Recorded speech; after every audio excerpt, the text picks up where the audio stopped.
Hello అందరికీ. ఈరోజు నేను పాలకూర ఫ్రై ఎలా చేయాలనో చూపిస్తున్నా. ఫస్ట్ ఆయిల్ వేసుకోవాలి. కొంచెం కట్ చేసుకున్న ఆనియన్స్ ఒక 2 చిన్న చిన్నవి వేసుకోవాలి.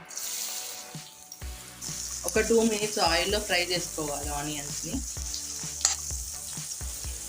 లైట్గా బ్రౌన్ ఏం అవసరం లేదు, ఇది కొంచెం ఇట్లా ఒక 2 మినిట్స్. ఈ మాత్రం ఇంత కొంచెం ఫ్రై అయిన తర్వాత 1/2 స్పూన్ పసుపు వేద్దాం. 1/2 స్పూన్ పసుపు, 1 స్పూన్ అల్లం వెల్లుల్లి పేస్ట్ వేసుకోవాలి. ఇప్పుడు ఒక 2 మినిట్స్ ఫ్రై చేసుకోవాలి.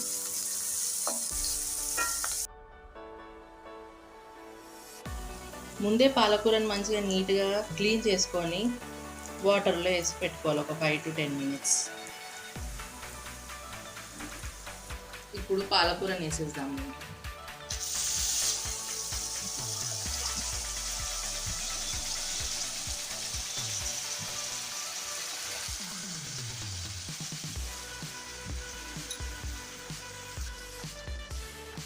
ఒకసారి కలుపుకోవాలి.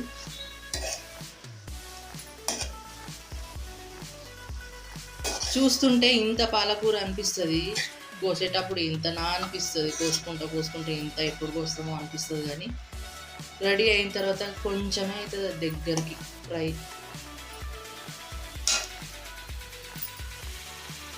ఇప్పుడు కొంచెం కొత్తిమీర వేసుకోవాలి.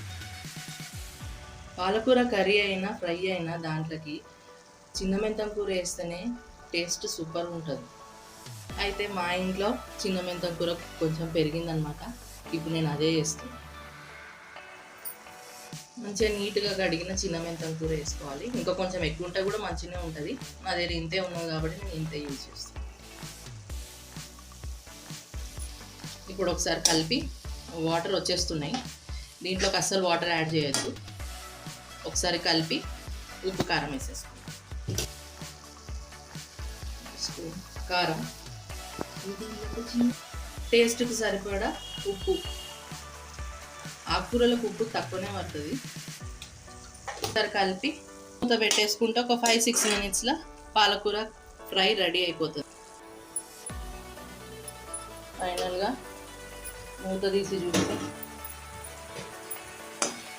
పాలకూర మంచిగా ఫ్రై అయింది, మొత్తం దగ్గరికి వచ్చేసింది.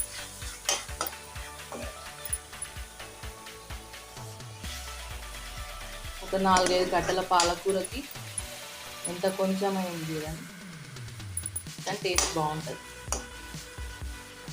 Like, share, subscribe my channel. ఒకసారి నా ఛానల్ ఓపెన్ చేసి చూస్తే ఇంకా కొన్ని రెసిపీస్ ఉన్నాయి దాంట్లో, చూడండి, మీరు కూడా ట్రై చేసి.